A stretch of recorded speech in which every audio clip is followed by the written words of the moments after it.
Hello dear viewers, Masal Nasir and welcome to Mr. Zoologist YouTube channel. Today we are going to discuss about carbohydrates and its types. कि carbohydrates क्या होते हैं या उनकी classification क्या होती है या फिर हम ये कह सकते हैं कि उनकी टाइप्स क्या क्या होती हैं। सबसे पहले हम देखते हैं इंट्रोडक्शन। अच्छा, कहते हैं कि जो कार्बोहाइड्रेट्स हैं ये मैक्रोन्यूट्रिएंट्स होते हैं।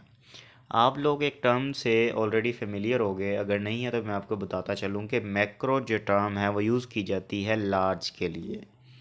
तो ऐसे न्यूट्रिएंट्स जो लार्ज क्वांटिटीज़ में चाहिए होते हैं, ऐसे न्यूट्रिएंट्स को हम कहते हैं मैक्रो न्यूट्रिएंट्स। अब कहते हैं कि उन तीन मैक्रो न्यूट्रिएंट्स में से एक माइक्रो न्यूट्रिएंट कार्बोहाइड्रेट है जो हमारी बॉडी को चाहिए ही चाहिए।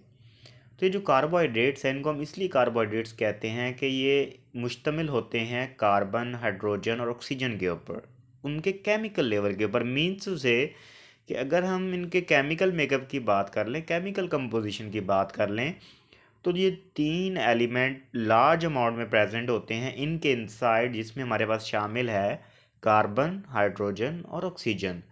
अब कार्बोहाइड्रेट्स इतने हमारे लिए ज़रूरी हैं कि इनके अंदर शुगर्स होती हैं, फाइबर्स होती हैं और स्टार्चेस होती हैं।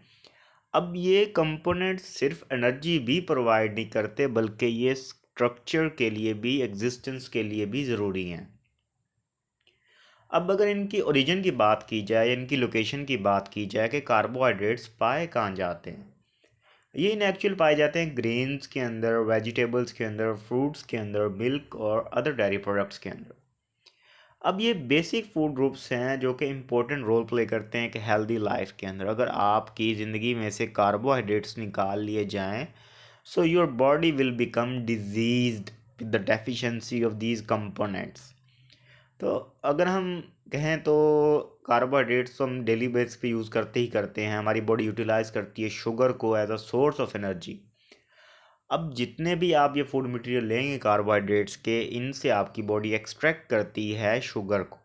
बेसिक कंपोनेंट जो एंड पे आके बचता है कार्बोहाइड्रेट्स को ब्रेक कर कर करके, इनके मेटाबॉलिज्म कर करके जो लास्ट यूनिट आके बचता है, दैट इज़ शुगर।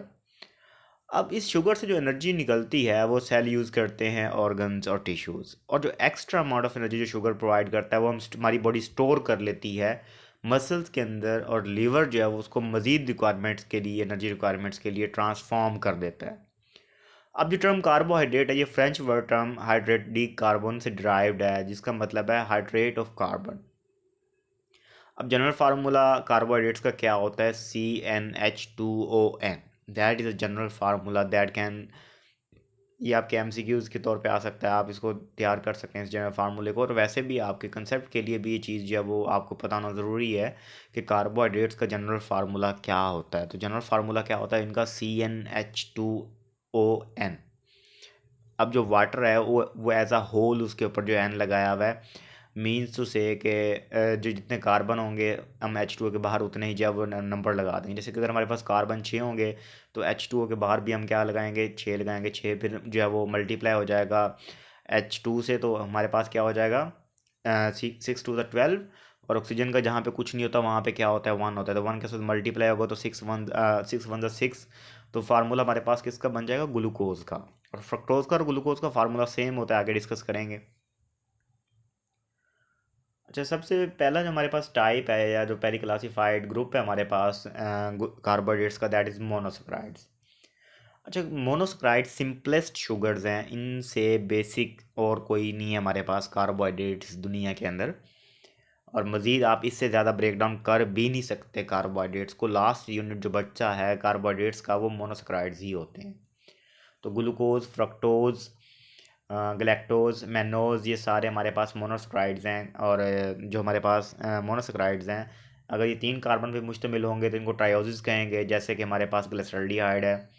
और 4 पे होंगे तो टेट्रोसिस, 5 पे होंगे तो पेंटोसिस, 6 के ऊपर होंगे तो हेक्सोसिस, 7 कार्बन वाला होगा तो उसको कहेंगे हेप्टोसिस। जिस तरह इंजाइम के लिए वर्ड हम एंड पे यूज़ करते हैं ASE, जैसे कि अमाइलेज, प्रोटीएज, लाइपेज, इसी तरह जो शुगर्स होते हैं, जैसे कार्बोहाइड्रेट्स होते हैं, इनके एंड पे हम यूज़ करते हैं OSE, जैसे कि ट्राइयोज, टेट्रोज, पेंटोज, हेक्सोज। अगर आप मोस्ट एक्सट्रीम साइड पे राइट साइड पे देखें तो आपके पास ये स्ट्रक्चर्स बने हुए हैं, स्केलेटन्स बने हुए हैं मोनोसेक्राइड्स के, जिसमें ग्लूकोज शामिल है, फ्रक्टोज शामिल है, गैलेक्टोज शामिल है। अगर हम इनके स्ट्रक्चर के अंदर बगौर देखें तो आपको जो मेजर डिफरेंस नज़र आएगा वो आएगा फंक्शनल ग्रुप का। ग्लूकोज के अंदर फंक्शनल ग्रुप होता है अल्डिहाइड का, इस वजह से इसको कहते हैं एल्डोज शुगर। फ्रक्टोज के अंदर जो है वो फंक्शनल ग्रुप होता है कीटोन, इसको कहते हैं कीटोज शुगर। तो बाकी तो स्ट्रक्चर जो है वो स्ट्रक्चर डिफरेंट है, मॉलिक्यूलर फार्मूला सेम होता है। ग्लूकोज का भी C6H12O6 है और फ्रक्टोज का भी C6H12O6 है। अगर डिफरेंस आता है तो वो आता है फंक्शनल ग्रुप का। अच्छा, सेकंड हमारे पास जो टाइप है दैट इज ओलिगोसेक्राइड। कार्बोहाइड्रेट्स जो कहता है कि दो जब मोनोसेक्राइड्स मिलते हैं तो ओलिगोसेक्राइड्स बनते हैं, और तकरीबन 2 से लेकर 9 यूनिट तक मोनोमर्स अगर मिलते हैं तब तक जो है वो ओलिगोसेक्राइड की क्लासिफिकेशन ही रहती है। तो इस कन्वेंशन से क्या बनता है, हमारे पास ट्राइओसिस, पेंटोसिस, हेक्सोसिस, और सारे के सारे क्या है हमारे पास ओलिगोसेक्राइड्स हैं। जब दो मोनोसेक्राइड्स आपस में मिलते हैं तो बनता है डाइसेक्राइड। अब डाइसेक्राइड्स को ही हम ओलिगोसेक्राइड्स कहते हैं। अगर आप मोस्ट एक्सट्रीम राइट साइड पे देखें तो आपके पास लैक्टोज बना हुआ है। लैक्टोज जो मोस्ट एक्सट्रीम साइड पे जो डायग्राम है इसके लेफ्ट वाला जो है आपके पास कंपोनेंट। अब जो बॉन्ड बनता है वाटर की रिलीज से, कंडेंसेशन से, उस बॉन्ड को हम कहते हैं कार्बोहाइड्रेट्स के, उस बॉन्ड को कहते हैं ग्लाइकोसिडिक लिंकेज।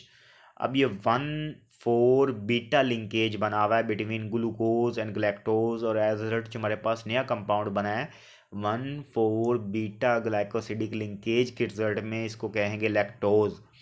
इसी तरह मोस्ट एक्सट्रीम राइट साइड पे अगर आप एंड वाला स्केलेटन देखें तो आपके पास कॉम्बिनेशन है ग्लूकोज का और फ्रक्टोज का।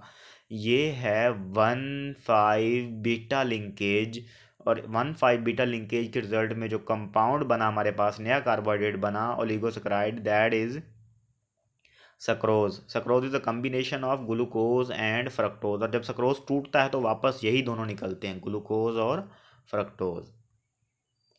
अच्छा, लास्ट वन जो हमारे पास टाइप है that is polysaccharide of carbohydrates. अब जो कार्बोहाइड्रेट्स हैं वो दो या दो से ज़्यादा जो है शुगर के ऊपर मॉलिक्यूल्स कंप्राइज करते हैं। पोली टर्म हम यूज़ ही तब करते हैं जब हमारे पास कम्बिनेशन होता है मोर देन 2 का। तो कम्प्लेक्स कार्बोहाइड्रेट्स के अंदर जो है वो स्ट्रक्चर्स चूँकि बड़े बड़े होते हैं तो उनको इजीली डाइजेस्ट नहीं किया जा सकता। आप उनको इजीली जो है वो ब्रेक भी नहीं कर सकते। इनको ब्रेक करना जो है वो काफ़ी टाइम कंज्यूमिंग होता है। बॉन्ड ब्रेकेज जो है वो काफ़ी एनर्जी भी लेता है और टाइम भी लेता है।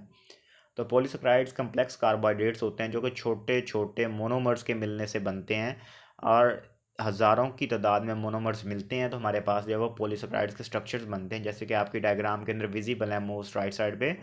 अमाइलोज है, अमाइलोपैक्टिन है, स्टार्च है, ग्लाइकोजन है और सेलुलोज है। ये सारे हमारे पास पॉलीसेक्राइड्स हैं। तो ये था आज का लेक्चर।